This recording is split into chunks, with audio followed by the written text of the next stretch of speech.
Lots of people think that being at Goldsmiths is brilliant, and that and it's a bit like a golden ticket.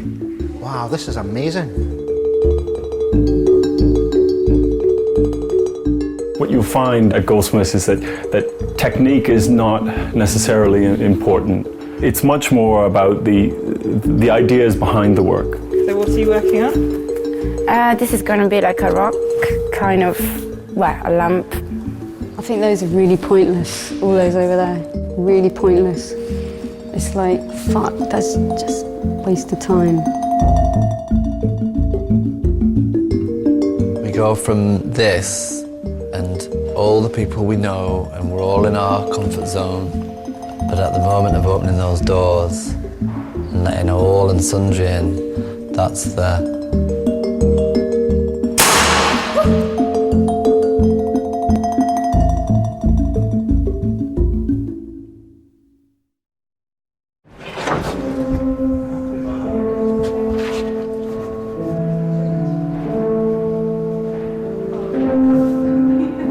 I am a conceptual artist, and I work with ideas. Ideas are my commodity. Ideas are my product. It says, on the 23rd of October 2008 at 10:28:09, on the premises of a fashionable retail outlet, central London, the artist ingested a small amount of private property. I shoplift things, I swallow them, and then I ship them out and present them as art objects. This is something I expelled this morning, and its partner is making its way through as we speak. So there's two, which become my artwork. I'm very interested in ideas of property and what belongs to who, so I just steal everything. So therefore I don't have to work to maintain my artistic practice. I don't have to be focused primarily on creating original artwork. I just steal stuff. Did you see a pen?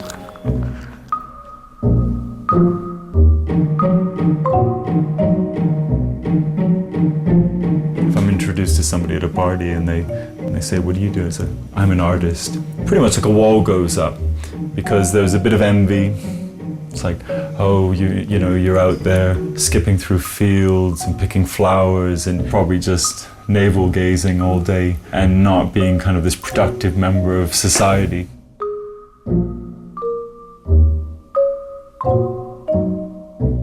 What other people are looking at is labor, because you have that idea of the sculptor or the painter just slaving away over this massive canvas. But if the conceptual artist just puts that piece of rock, that rock on top of a piece of paper, like you can't see the labor involved with that, and so therefore it's not an artwork.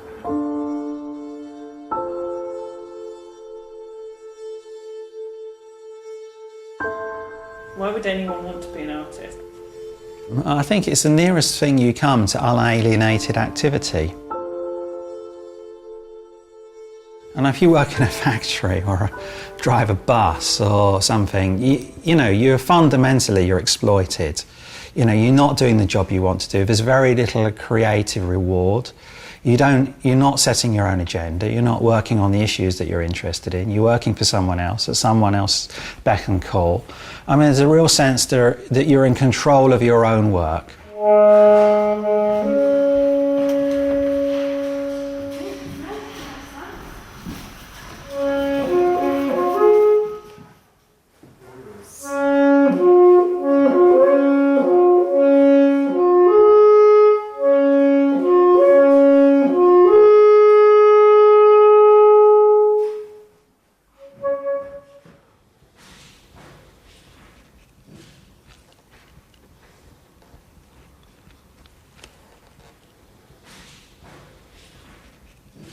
How skint are you? Very skint.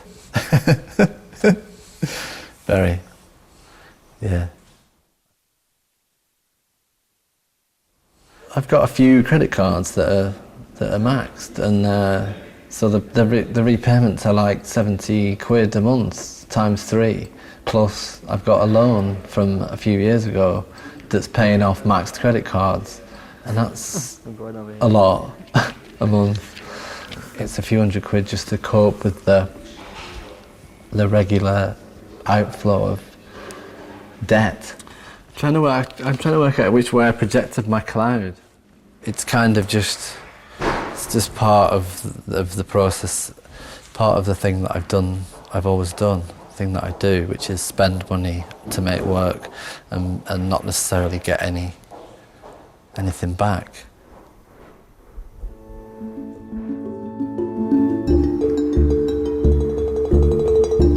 I mean, art for me is very much about what I can get away with. I'm going to Spain to find Simon Starling's rhododendron. Simon Starling is the Turner Prize winner from 2004 or something like that. And he brought over 5 or 7 rhododendrons to the south of Spain because they were being eradicated in Scotland. And somehow, you know, bringing them back to their kind of original place of destination was an analogy to kind of immigration and stuff like that. So I'm going to Spain with the help of Simon Starling's instructions, because we are in correspondence, although he doesn't know it. He thinks I'm interested in going to view his work in the park. I am going to view his work in the park, but my motivation is to go and take it out of the park, bring it back to England, and alert his gallery to the situation. The only kind of major risk is that you're looking like you're doing irony. Right. Which, I mean, that might be fine, I don't know. For me, it's the least interesting route to go down. Yeah. I'm just wondering kind of why you chose the rhododendrons. How I think about it is that there's a piece of art in a park in the south of Spain. So there's a commodity there that's just sitting and waiting to be taken.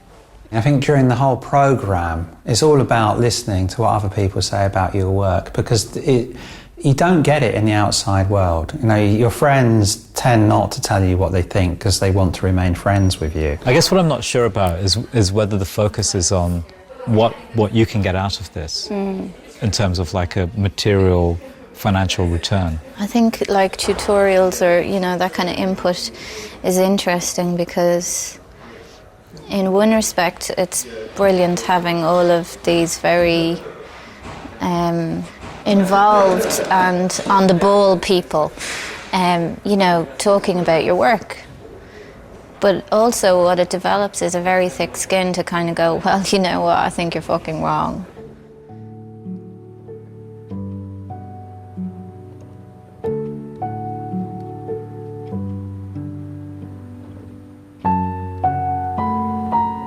I suppose my background is fairly unusual. I haven't come from your typical art background. I mean, I started off as an armour designer and went on from there. A lot of work for the Ministry of Defence, quite a lot of work for the Metropolitan Police, but always with the armour in mind. It's not of the fine art world. Most definitely not.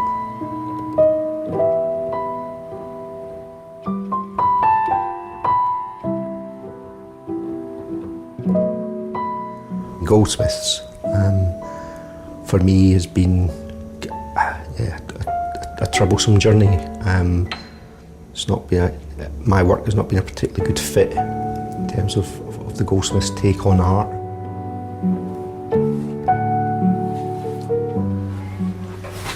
And this is a piece that I made on the very day of the 7/7 bombings in London.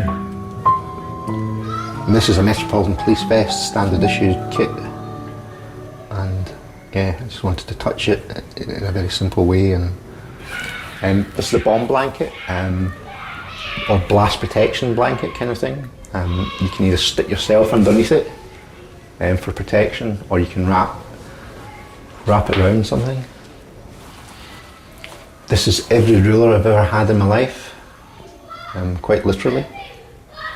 It's quite funny because when I made this piece, and then I had a job to do, and suddenly I had no rulers. Where have all my rulers gone?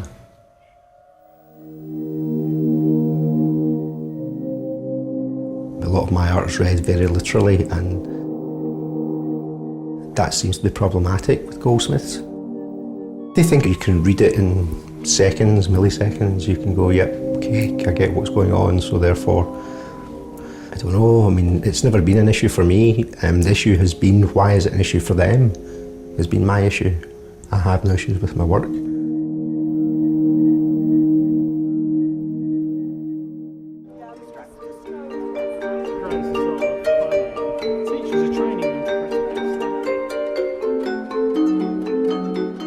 The final show is a showcase for all of our work, and it is supposed to be the moment where you shine.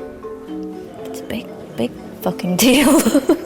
It's really scary. Now, what I want from you by the end of the day, your first, second and third choice. If you come through to let everyone else down. These are blackout rooms, right? Yeah, these are all blackable, outable. The show for them is a big showcase. I mean, if you do a little exhibition in the East End, in a little gallery in Hackney, it's open maybe Friday, Saturday, Sunday. Friday 6 people might come, on Saturday 20 people if you're lucky, and on Sunday afternoon a few more. And here, there's literally thousands of people coming through. There's the little space at the back, it's like a dungeon, and 1 or 2 people have done really interesting shows in that space.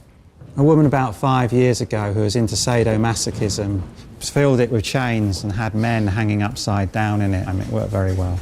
There's a lot of stress, really, around this period. There's always an awareness that if they don't put on their best that they can do at that time, they're missing what might be a great opportunity.